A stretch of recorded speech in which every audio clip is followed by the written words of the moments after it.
never rests. Counting careless in the sky. What a thrilling time to be alive.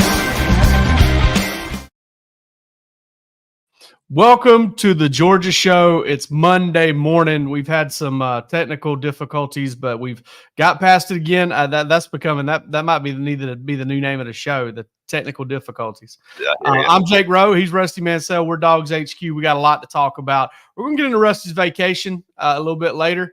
Ran up with some dog fans. I'm sure he wants to give them a shout out on here.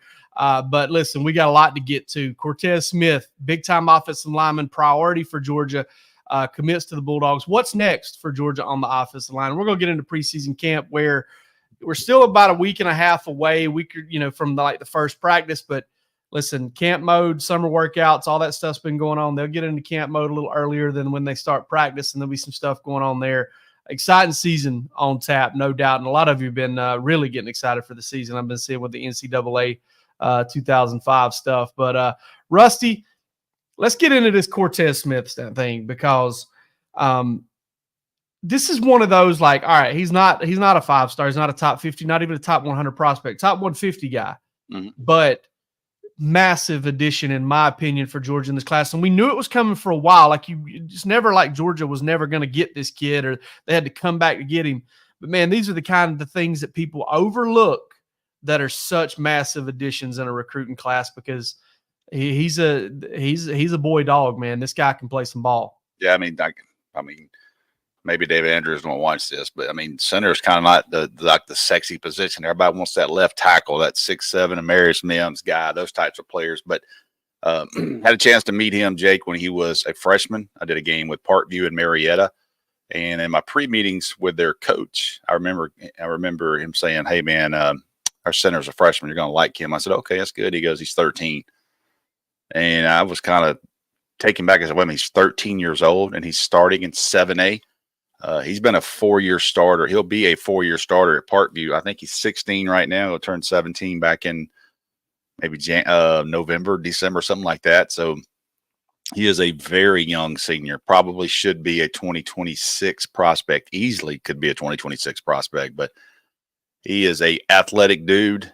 He is someone that Georgia has really liked. I believe Matt Luke offered him as a freshman, and then that kind of carried over into Stacy Searles in his recruitment.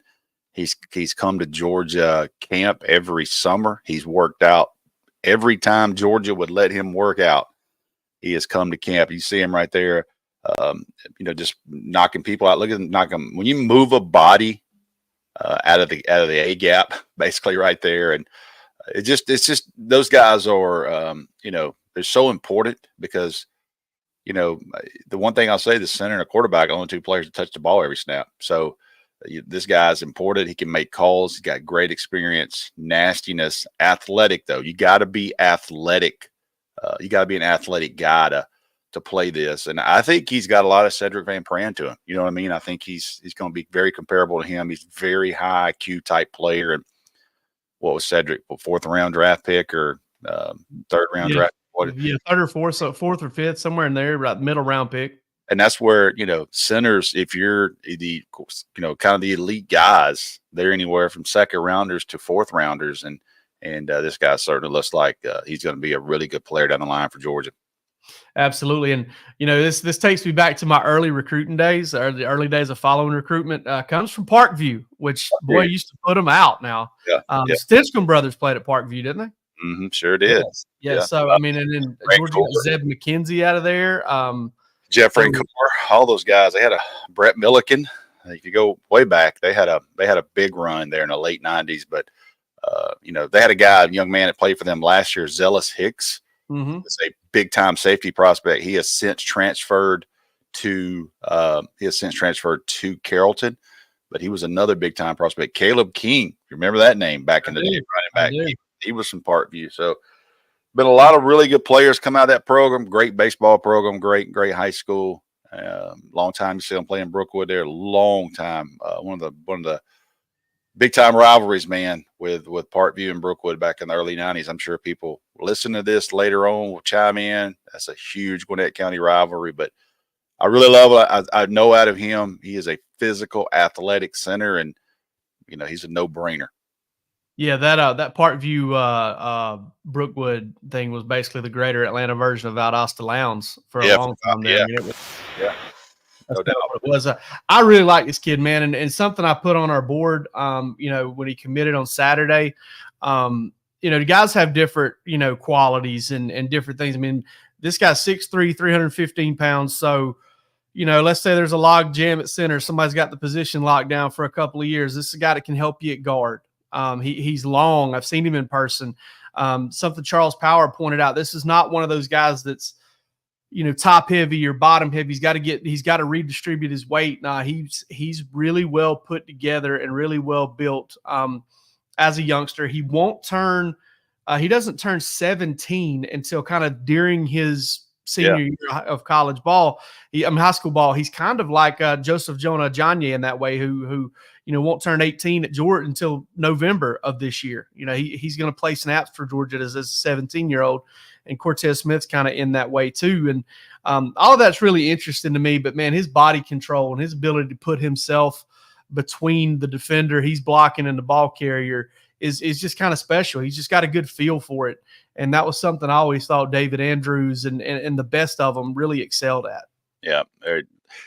You just really, you don't take a center in every class, but this one is a no-brainer for Georgia to go get him. And this is a guy, I can't even imagine the amount of times. I think we can look at his on-3 profile and we will be pretty close, but I don't know how many times he's been to Georgia, and I don't know how many times he's worked out, but I guarantee you he's never turned down a workout. I mean, he'll do it for anybody. Look, he even had to play some left tackle for Parkview too.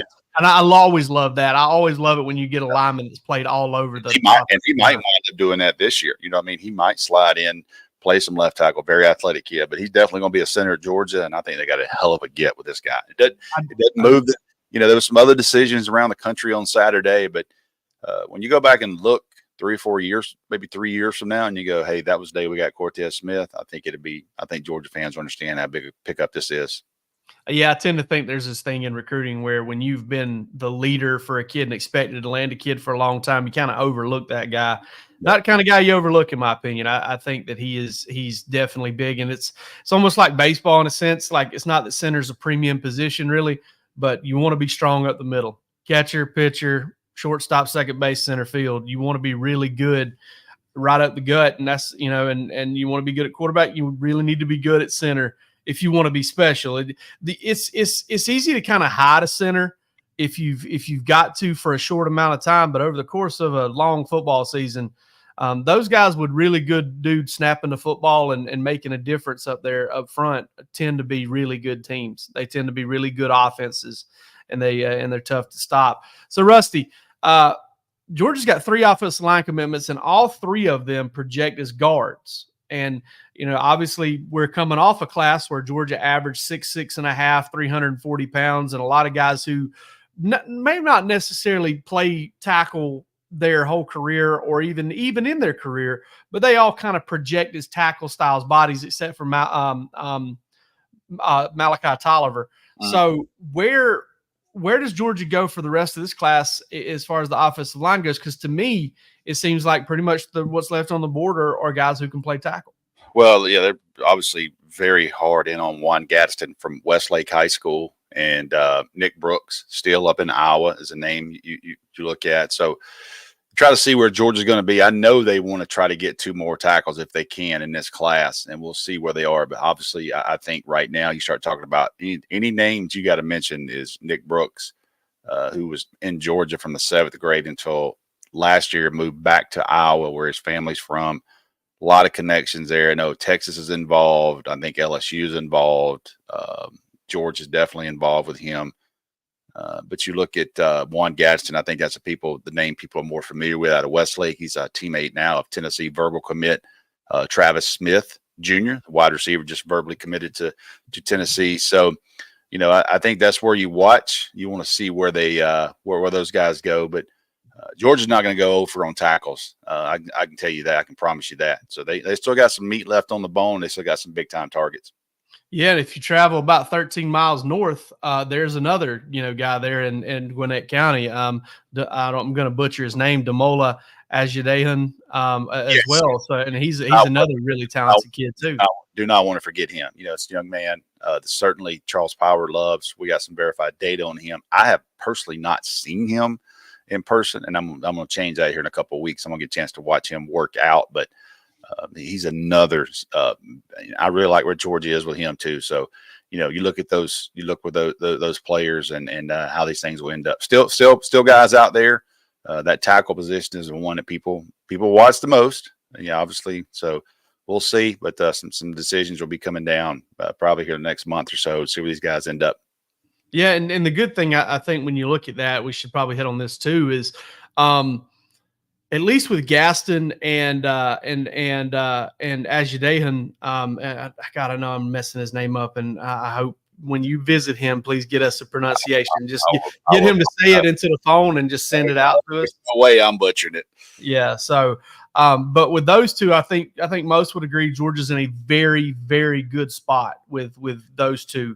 And then Nick Brooks, they're in a battle with, who would you say, Texas right now? Probably Texas right now would be a big threat, I would imagine. Yeah, so that's kind of where things sit on the offensive line, and last class was kind of a tackle heavy class. They got a lot of their top. I think if you were to look at Georgia's board based on everything I heard, you look at that top 5 to 10 guys on their board. They landed a high percentage of those guys in the last class. Nair Daniels and Daniel Calhoun and Michael Looney and Marquise Easley. And this class has been a little bit more interior heavy. Definitely wanted to try and get kind of that center of the future, although Malachi Tolliver's working there as well, create some competition. And now, the tackles are kind of the ones that are coming later in the class. And I'm with you. I'm pretty confident in Georgia landing a couple of those tackles as well. Another guy we are something else we're really confident in here over at DawgsHQ is myperfectfranchise.net. Listen, are you a displaced corporate executive, or do you just kind of want to get your own thing going? You want to be your own boss? Well, Andy Ludicky at My Perfect Franchise can help you out. You may just also want to diversify and do something different. Well, he's got a thorough consultation and evaluation process. He's a huge sports fan, and he's a franchise veteran. He can help you out. And all you've got to do is visit myperfectfranchise.net, give Andy a shout, and he'll hook you up. He'll help you in any way he possibly can, and he'll help you find your American dream. He'll help you find your perfect franchise at myperfectfranchise.net. And as always, we just really appreciate Andy and his partnership with us and with the program.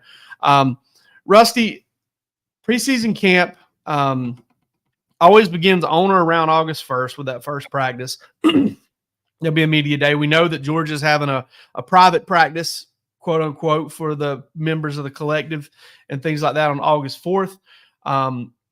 What do we know right now about preseason camp before we get into what comes before it? But for me, it starts today because UGA staff is back in office after about 4 weeks off. I don't think they have another day, quote unquote, like off until that Friday of the first bye week. It used to be with an old schedule, they would be off the Friday of Florida, that week, and or the week before Florida. So got a bye week a little earlier this time, but it's go time. They're in meetings, they're in preps. There'll be players, in meetings. There's last few throwing sessions there in the weight room. So if you really want to get technical about things, today the season starts. Now the official practices will be like next week, I think, when that date starts. But the football season for University of Georgia, if we were NFL Network and we had that type of access, you would see the coaches walking in this morning with their briefcases and all that stuff, and players walking in for weights and all that things. It's here. It starts today, basically. Yeah, and they'll report, like they'll go all move into what is the Georgia Center. They'll do that earlier than the first practice because they'll be in meetings all day. They'll go meeting, they'll go walk through, they'll go meal, they'll go meetings, they'll go walk through. They'll do all of that. It's not the 2-a-days necessarily. It's 2-a-day walkthroughs. Yeah. get the guys out there. They'll try to get them acclimated to the heat, get them outside and used to kind of being out there a couple times a day and expose them to that. But while always just trying to get the mental aspect of things nailed down, because if you can get as much as you can get done there, that just gets you off to a faster start when camp comes. And for those who don't know, there's an acclimation period by the NCAA. Georgia will be in helmets only for 2 practices. And then I'm pretty sure they have to go helmets and shoulder pads for the 3rd practice. And then after that, I think they have to go helmets only once or twice more throughout the course of preseason camp. And camp will break right before school starts. That's when they'll get back into their dorms and back into their regular living situations. They'll still practice in camp mode. It'll still be kind of working on themselves. And they won't really start working on Clemson until late that week before game week, which is kind of 3rd week of August probably. So they got a rule in the NCAA, unless it's changed this year. I haven't heard anything, but they have a rule to where when school starts, that quote unquote 20-hour week where you can only be together for 20 hours. What was interesting is, so Georgia, with every other school, is on semesters. Some of them start, early August to mid to late August. Some schools around August 20th, 23rd, whatever, 24th, about 10 days after Georgia. Last year, because they're on quarters, Oregon did not start school until like September 28th.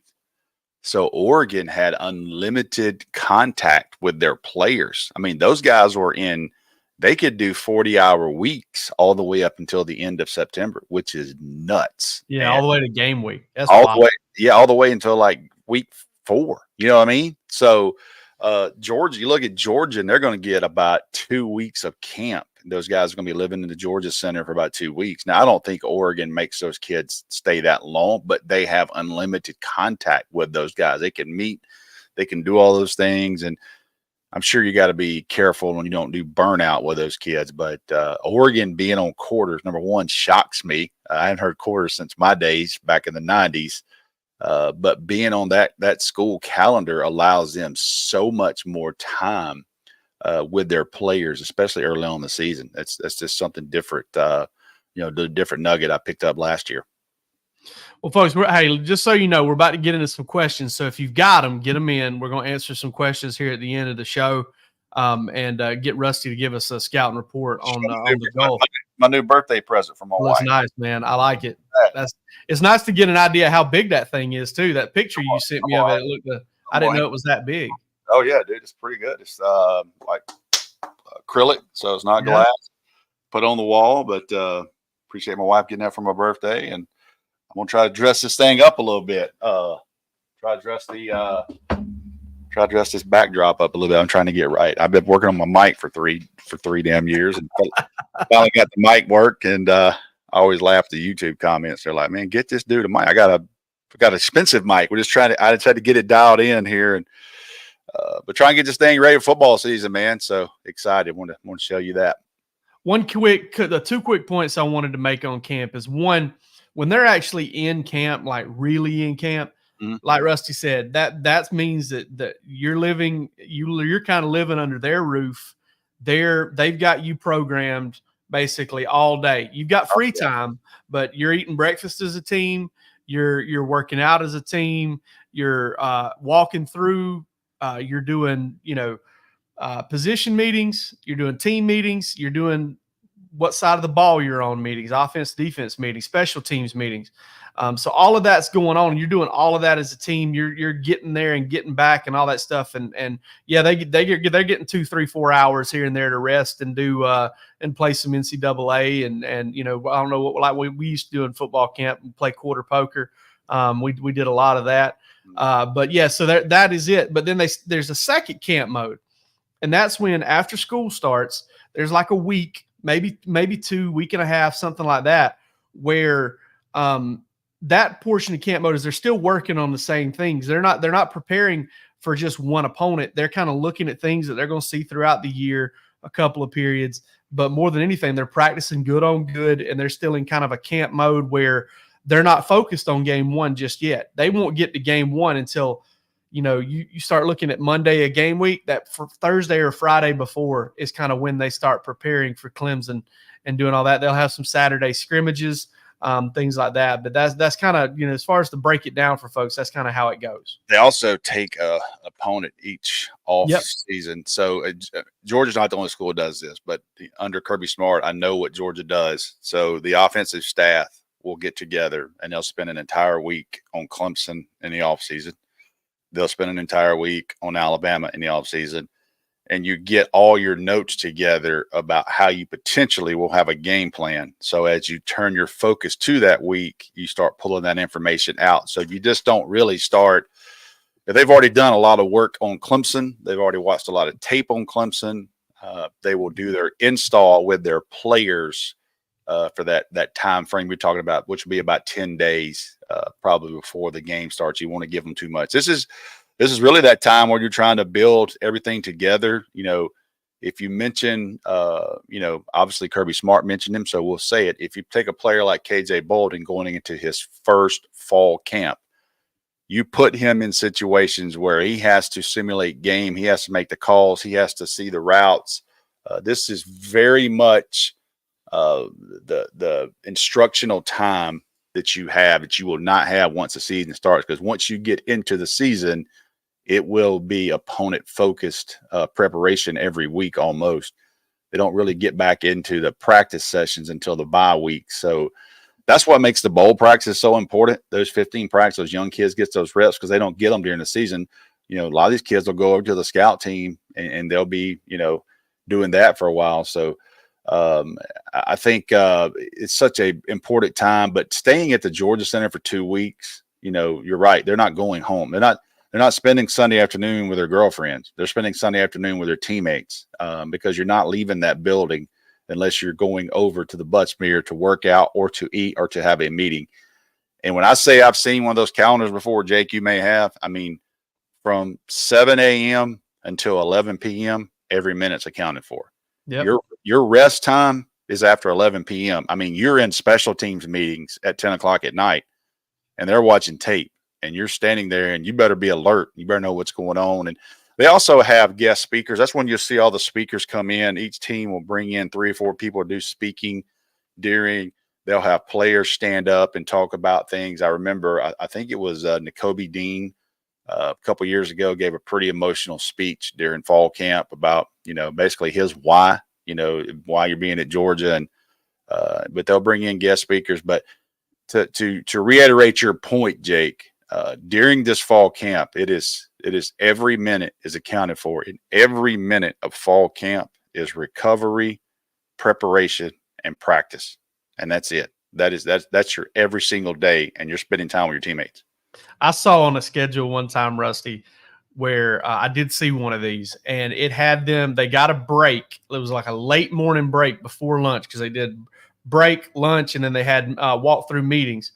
And it was, I think it was 1 hour and 27 minutes. Yeah, and they're sleeping. A lot of those kids will sleep in the locker room. It's like, I don't have time to walk across the street. But I'm not talking about 1 hour and 15 minutes or 1 hour and 30. It was 1 hour and 27 minutes between the time they were supposed to get back to the Georgia Center and the time they were supposed to be on their way back over to the Buttsmere for stuff. So like you said, every single minute, down to the minute is accounted for. And it ain't like your dentist. They don't get behind. They don't get 45 minutes behind at camp. No, they're not getting behind on that. Everything's on schedule. And if you're not, that bullhorn will have some words coming out of it. You hear all the people, they're doing freshman orientation, they're doing move-ins. Anybody that's near that practice facility hears that bullhorn for the first time and knows that that language that's used over there is definitely fall camp language. Let me just say that. Or military language, sailor language, maybe. Somebody might say that. Questions, get them in. We're going to answer them. We're going to get to this first one. My man Jason Cancel's checking in from Hong Kong. He says he's got a question for us. Sure, How would you compare and contrast Isaiah Gibson to Trayvon Walker? Do you see Isaiah growing into a similar role, or are they quite different? Well, first of all, Isaiah Gibson, I think we would kind of look at not quite the same frame as a guy like Trayvon Walker's a 6'5", carries 270, 280 pounds pretty easily. Yeah. Just kind of had a bigger frame there. Also, Trayvon's probably a better athlete. He's a better athlete than most, just about anybody you'll find. But he went number 1 in the NFL draft. I would say Isaiah Gibson projects as probably a little bit more of a true edge guy, like an outside linebacker role. But there's no doubt in my mind it's going to be a hybrid type thing, like Georgia used Davin Bellamy, like Georgia has used. Like Georgia's going to use Mykel Williams this year. I think he kind of fits right into that, that area. Yeah. I'll say this about Isaiah Gibson. He's not Trayvon Walker, and don't take that in any shape, fashion, or form as a bad thing. Trayvon Walker is one of the freakiest players that's ever put on a Georgia uniform. He went number 1 in the draft. Let me say that one more time. He went number 1 in the NFL draft. So he's totally just a unicorn almost in his body, what he does. I love Isaiah Gibson. I think he is violent. I think he plays the game physical. Some of the stuff I saw last week, I've seen him in person. I've seen him play. Jake, you and I have seen him work out. Once he ran that hoop drill, we were like, oh, God, we've been around long enough to know. We saw him run the hoop drill, and we just looked at our head and just shake. We didn't have to say another word, like, oh, my goodness, this guy's a lot more flexible. I think he is worthy of his ranking. I think he's a 5-star prospect. I think he is a hell of a football player. And I just think that he's going to be a really good player at Georgia. Now, I just think Trayvon Walker is one of those rare guys. And, he went number 1 in the draft. I don't know how else to describe him. He had a great year last year. I think he had 10.5 sacks last year. I expect him to have even better this year. He's got his switch really turned on how to play the game in the NFL. And, but I think Isaiah Gibson's going to be great for Georgia. I mean, he is such a physical player, man. He's got some nastiness to him. Our good friend Chad Simmons said, man, he got off the bus last week at that Patty camp, and he didn't stop pushing his teammates. He didn't stop talking. He said he was competing the entire time he was there, and it was like 110 degrees on that turf, man. And he said that he was getting after folks. So I think Georgia fans should be very, very excited about Isaiah Gibson and what he's going to bring to the table in Athens. Yeah, it reminds me a lot of Jordan Jenkins if I had to compare him to somebody. A little bigger. Yeah, he's got some physicality. How physical he is and how high motor and competitive he is. A lot of those same traits, but you're right. Yeah, probably a little bit bigger. I don't know about longer. Jordan was really long, but very physical. Tall. He's taller. Jordan was like 6'3", with like 6'7" length on him. You know what I mean? This guy's right at 6'5" with that crazy wingspan he's got too. But the physicality, Jordan physical, that's why Jordan lasted about 6 years in NFL, because of how physical he was as a football player. Craig Lawson, who's Cortez, reminds you of Rusty. You mentioned Cedric Van Pran. I mentioned from a body control standpoint that I thought he had some Dave Andrews traits there. I don't know if there's anybody else you would kind of liken him to. He's a great player, man. Just didn't move the biggest needle for Georgia fans on Saturday, and that's okay. But I'm telling you right now, you can go back and watch his podcast in 3 or 4 years, and I'm telling you right now, Cortez Smith, it would not shock me if he's not an all-conference type player. He is extremely athletic. He has a ton of ceiling left in him. He's a smart player, and he's physical. And he competes everywhere he goes. He competes at any camp he can find himself in. Those kids have been working out on the next level. Really, and listen, he's an in-state kid that grew up a Bulldog. Like, he wants to be a Georgia Bulldog. We're going to lump these two together. How does Georgia get to Ohio State level in when it comes to recruiting wide receivers? And also, our man here says, Fo Nichols says, does Georgia have a real chance to sign C.J. Wiley, or they're done at receiver? Rusty, I'm going to say something before you get rolling on this, because I know you've got a really good answer, but this is kind of the same thing that Alabama dealt with early under Nick Saban. And I'm not saying that that's what Georgia's going to do, but like early on, they got Julio Jones, and Julio Jones was amazing. He was a great player, but then it was a few years before they got Amari Cooper and kind of retooled at wide receiver and got that elite receiver. And then it's at some point they put up big numbers with Amari Cooper, a couple of huge seasons, 3 huge seasons, I think, for him. And then it was who was next? Was it Jerry Jeudy? No, it was Calvin Ridley. Calvin Ridley was kind of next. And then it was Jerry Jeudy, and then they started landing them more frequently. Well, it was Jerry Jeudy, Devontae Smith, and all those guys in that one class. They had 4 first-rounders on that team. They had 4 first-rounders on that team. So yeah, it was, but it kind of trickled until it kind of got there. Mm-hmm. And listen, I don't know if that's the way Georgia's going to do this. I know that they're in that transfer portal heavily every offseason because of the same reason that they're losing talented guys after 1 year. The receivers, if they're not playing, they tend to get into the transfer portal and it ends up being a pretty deep position. Hell, even guys that are putting up big numbers get into the transfer portal. You saw it with the Addison kid from Pittsburgh, ended up at USC. Dorian Singer leaves Arizona. He ends up at USC. Jamison Williams was a transfer. Xavier Worthy was a transfer. I mean, there A.D. Mitchell, Jermaine Burton leaving Georgia. I mean, all of that's part of it. That's why this receiver position is so portal heavy, is because you lose them, you got to go get them. And Georgia's done, I feel like, a really good job of going and getting those transfer portal receivers. But as far as getting Ohio State level, that's extremely hard to get to. They've recruited them at a level that very few do. And the way you get there is you produce big time on the field, and you start to kind of slowly trickle and accumulate and build a tradition there. That same question, how does UGA get to Ohio State recruiting levels for wide receivers? Ohio State fans are asking, how do you get to UGA recruiting level for tight ends? How do we get a Brock Bowers? How do we get Oscar Dell? How do we get all those guys? So you can pick your positions, but right now I'm at one of those, like, if you're an inside linebacker, you don't really want to recruit against Georgia there with Glenn Schumann. Look at the roster, look at the room, and then you look at wide receiver. It's Ohio State right now for that. You know what I mean? So it's different position wise. I think with Georgia, they get negative recruited because of the 1,000-yard thing, and I don't know that it really does a ton there, but they do get negative recruited on that. And I do think that Brock Bowers was well on his way. I think that I think that George Pickens, had he been healthy, he was way on his way. You look at the production for Georgia, the Ladd McConkeys, the Dylan Bells, all these guys that they're getting it done with are evals and by the Georgia staff. So I think that Georgia's going to continue to recruit the CJ Wileys and these guys. Whether they beat Ohio State on Talon Taylor. I mean, I talked to his family and said it was the hardest phone call they ever made. Ohio State was like, just please come to campus, take this visit before you commit to Georgia.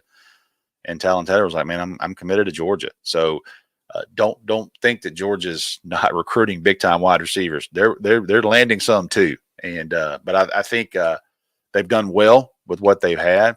Certainly, they would love to have a Jermaine Smith and all these guys Jeremiah Smith that Ohio State has. But right now they've been taking their swings on players and winning with what they've got. So it's going to be interesting where they go here. But the wide receiver position, Jake, you're absolutely right. Is the portal is man, that's where it is right now with wide receivers. So do you pay or go after all high school players, or do you save some for these college portal kids that are going to be around? But one thing I'm certain on, I do expect Georgia to have a lot more, say, targets toward the wide receivers with Brock Bowers gone. I think Oscar Depp is a damn good player. I think Urasek is a damn good player.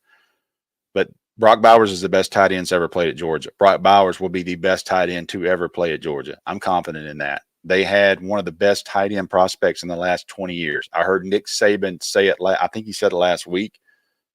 He was such a problem because you did not know where he was going to be, the way Mike Bobo would mix him up. You didn't, and Monkentu, you did not know where he was going to be and how you were going to match him up. So I think that shows you how much of a respect and focus he had from different teams.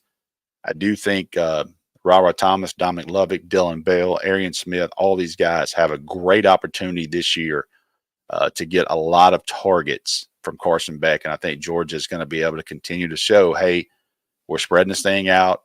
This is what you can do. But, you lose a kid like CJ Wiley, and I've said it from the start, you don't you don't sugarcoat that one. He was a really good player. I had a chance to watch him several times. I had a chance to watch him this summer, and he's very impressive. So they'll stay after him, see what happens. But Georgia has done really well, and yeah, you got to credit the Georgia staff, man. They've done really well on evaluation, especially camp evals for their wide receiver positions.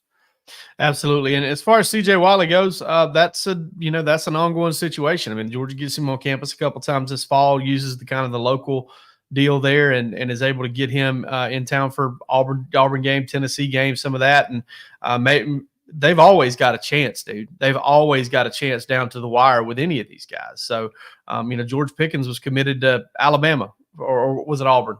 I think it was Auburn. Auburn. Committed to Auburn forever. Flipped him on National Signing Day. James Coley was a big part of that, and James Coley's recruiting receivers at Georgia. So they're going to be on top of that. Somebody asked about the Brooks County receiver. I assume he's talking about George Lammons, 2027 prospect. One of the most physically impressive 14, 15-year-olds I've ever seen. I'm interested to see how that body develops. I think he's 6'4", 210 or 220 last time I checked. So he's a guy that there's a long way to go with him, man. Long way to go. Yep. Elias Williams, mentioned right here. He is a 6'7", 240-pound tight end. I would not put that on him to be Brock Bowers, but I can tell you this: Elias Williams, he's got some potential to be just as good as anybody else ever played at Georgia. I'm telling you, this guy is different now. I'm excited about getting him to campus and what he's going to do. He is a lot bigger than Brock Bowers. And I'm telling you now, he is a high-level AAU basketball player, but he is a football player playing basketball. Make no mistake about it. And you watch him, those tapes, and you watch that region he's in. Everybody knows Region 1 in South Georgia from that large classification, what they deal with every week. And I talked to those guys. I actually talked to a team in Georgia that played him maybe the second or third round up here. Camden County won the road like 3 weeks in a row and won. Got all the way to the state semifinals and lost to Walton. But I talked to a coach. He's like, Rusty, we could not do anything with him. And he goes, what shocked us the most was how physical he was when he had to block. He goes, they would attach him to the line. You're running behind a big, long guy. They're running that wing tee. And then said when they put him outside, we had nothing that could match up with. This is a team that's very well known, and I had a private conversation with that coach. So I won't put him out there, but he was blown away. He was like, dude, that's one of the best players we played in the last 7 or 8, 9 years against. He goes, he was different. We had no answer for him, but the physicality of Elias Williams is something I think is kind of underrated. Well, we appreciate this comment from Michael Jones, best Georgia Bulldogs talk show on YouTube, hands down. They report well, very mature. They're very smooth together, very, very good show. We're very mature because I get my immaturity out on Bark After Dark, which is coming to you tonight. Reese and I will have that for you. And I'm just old, so my best days are behind me. But thanks so much for the comment. Again, we do. We appreciate that. Talk about it here in a minute, but I met a lot of people last week, and we're going to guys. Yeah, absolutely. Yeah, let's go ahead and do that because our man, I don't know who this could be, who this guy is right here, but he says this man came back looking tan, talking about Rusty. That might be my cohort on Bark After Dark right there saying that one. Oh, man, let me tell you something. I'm that dude. Like my family knows now. Like when I'm on vacation, I'm at the beach. I will sit there until the cooler is empty, and I don't want to go anywhere. I want to sit there on the beach. And I just want to listen to some music. I listen to my entire playlist would probably shock you. I've got everything from the Eagles to Too Short. You know what I mean? So I hit all of it. I hit all the genres from the late 80s until Rusty Blasting blow the whistle on listen, I go further than that. The true ones don't fight the feeling, but God, I hope my kids never hear that. But anyway, I've got some rest, relax. The water on the Gulf was unbelievable. I've been going a long time, many, many years. I got a chance to go to the Bahamas earlier this year for a couple of days. Obviously, but I'll tell you this past week, anybody that was in the Gulf can tell you that water was unbelievable. The waves were just smooth. Water was crystal clear. The weather was great. Sunshine every day. Met a lot of Georgia fans this past week. Met a lot of guys there that listen to this. had a good conversation with a family from Winder Barrow. I had some people from Macon. Didn't quite get their name, but there was a large group of Georgia fans, and it was a couple families together. They were from Kentucky. They live in Kentucky. So shout out those guys. They would set their tents up every morning, about four together, and they had all Georgia gear. They wore all their Georgia gear to the pool. I mean, to the beach every day, and a lot of Georgia fans down on the Gulf. So I had a DawgsHQ shirt one day. The guy walked up to me and said, because I knew that was you. I just didn't want to say anything. So came up, had a good conversation. So thank you, everybody that introduced themselves. Everybody got home safe, but I was ready to get back and get going. But I'm on vacation, man. It's like I tell y'all. I've told everybody works on DawgsHQ. When you're on vacation, man, you're on vacation. Like you gotta unplug. And had a good week. My daughter Kaylee was out in Texas, and she didn't get to go with us, but she had a good time too at SEC Media Days, but had a good vacation, man. I want to give a quick shout out to everybody that came up and introduced yourselves, and thank you for being here, and thank you for being subscribers on DawgsHQ. Absolutely, we appreciate you guys very much. Listen, it's about to ramp up, so get excited. We're about to be coming to you a lot here on this YouTube channel, but that's all we got today. We'll talk at you later. Y'all have a great week.